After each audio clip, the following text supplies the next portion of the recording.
एक इस तरह का कंटेनर मौजूद है, ठीक है, और इस कंटेनर में रिएक्शन हो रहा है N2 का, N3H2 का, और ये हमें प्रोडक्ट दे रहा है 2NH3।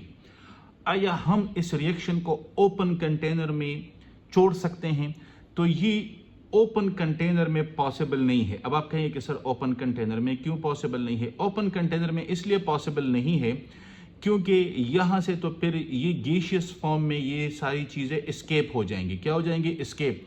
तो आपके पास तो पीछे कुछ रहेगा ही नहीं जहाँ पे आप इक्विलिब्रियम को अटेन कर सके, और हमने तो RF और RR को अटेन करना है, केमिकल इक्विलिब्रियम को अटेन करना है। लिहाजा इसके लिए हमें एक क्लोज कंटेनर की जरूरत पड़ेगी। किस चीज़ की? क्लोज कंटेनर की जरूरत पड़ेगी। तो क्लोज कंटेनर में हम केमिकल इक्विलिब्रियम को अटेन और मेंटेन रख सकते हैं। अब यहाँ पे एक बात आती है कि जब कोई भी केमिकल रिएक्शन केमिकल इक्विलिब्रियम पे पहुंच जाता है, केमिकल इक्विलिब्रियम पे पहुंच जाता है, तो इसका स्टेट ऑफ मैटर क्या होगा? स्टेट ऑफ मैटर क्या होगा? तो स्टेट ऑफ मैटर इसका वही होगा जो कि इसके रिएक्टेंट्स का है, जो कि इसके रिएक्टेंट का है। और ये कंडीशन केमिकल इक्विलिब्रियम पे अपनी ही पोजीशन में रहेगा जब तक आप इसके कंडीशंस के साथ डिस्टर्बेंस नहीं करेंगे।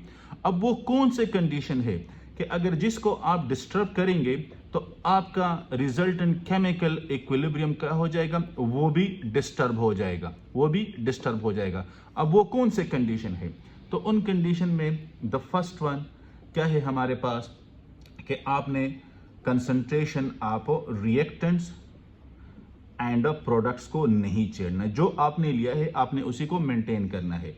सेकंड हमारे पास है टेम्परेचर ऑफ द सिस्टम। जो टेम्परेचर ऑफ द सिस्टम आपने सेट किया है उसी को आपने मेंटेन करना है। थर्ड वन हमारे पास है pressure of the system. Pressure of the system आपने उसी को मेंटेन रखना है। फोर्थ वन हमारे पास है क्या है? Volume of the system, volume of the system. और फिफ्थ वन हमारे पास है क्या? कैटलिस्ट। जो कैटलिस्ट आप इस्तेमाल कर रहे हैं, अगर कोई कैटलिस्ट आप इस्तेमाल कर रहे हैं, ठीक है, तो कैटलिस्ट को इस्तेमाल करने से आपका केमिकल इक्विलिब्रियम चेंज नहीं होता है, लेकिन आपने कैटलिस्ट को चेंज नहीं करना, आपने कैटलिस्ट को चेंज नहीं करना, ठीक है। जो कैटलिस्ट आप इस्तेमाल कर रहे हैं आप उसी को कैरी ऑन कर ले। सो इफ यूज्ड, अगर कैटलिस्ट आप इस्तेमाल कर रहे हैं in the system, in the system remain unchanged, remain unchanged, ठीक है।